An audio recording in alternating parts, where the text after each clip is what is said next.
Hello, bachcho. Let's read the question. Question says the capillary tube of radius r is lowered into water whose surface tension is alpha and density t. The liquid rises to a height. Assume that the contact angle is zero. Choose the incorrect statement. Number one, magnitude of work done by the force of surface tension is 4 pi alpha square upon dg. Number two, magnitude of work done alone by the force of surface tension is 2 pi alpha square upon dg. Number three, the potential energy required by water is 2 pi alpha square upon dg. And number four, the amount of heat developed is 2 pi alpha square upon dg. अब suppose कीजिए ये हमारी capillary tube को हमने lower किया water में, तो ये हमारी कैपिलरी ट्यूब हो गई।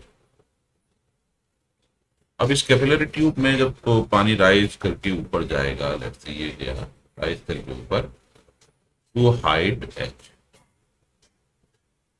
To height H.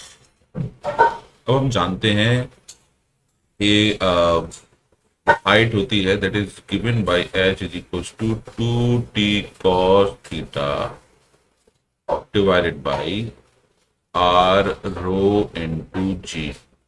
तो हाइट हो जाएगी।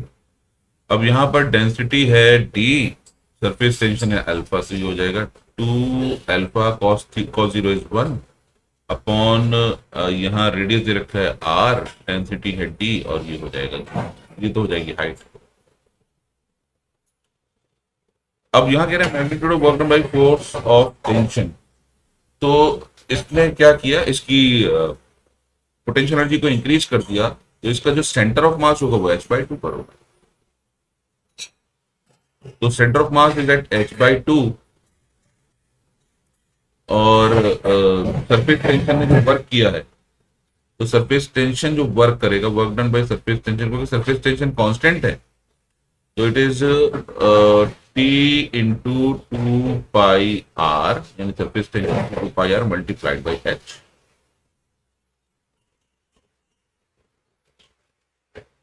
तो सरफेस टेंशन इज अल्फा, तो ये हो जाएगा 2 पाई अल्फा इंटू एच की वैल्यू है 2 alpha upon R D G, यानी ये हो जाएगा 4 pi alpha square upon, it is okay, यहाँ 3 पाई आर, तो आर भी था, आर से आर कैंसिल, तो नीचे बचेगा डी जी। तो ये तो हो जाएगा work done by surface tension. और जो पोटेंशियल एनर्जी होगी वाटर की, वो कितनी होगी, potential energy of water will be U is equal to, अब इसका सेंटर ऑफ मास ये रहा और इसका मास होगा m, तो ऑब्वियसली ये होगा मास यानी m इंटू जी इंटू h/2। अब मास की वैल्यू क्या होगी, volume into density, that is h into pi r square into density is d into g into h/2। अब h की वैल्यू हम पुट करेंगे यहाँ पर, ये हो गया h स्क्वायर, ये हो जाएगा 2 अल्फा स्क्वायर, यानी इट इज 4 अल्फा स्क्वायर। तो सॉल्व करने पर मिलेगा हमें 4 alpha square into pi upon 2 dg।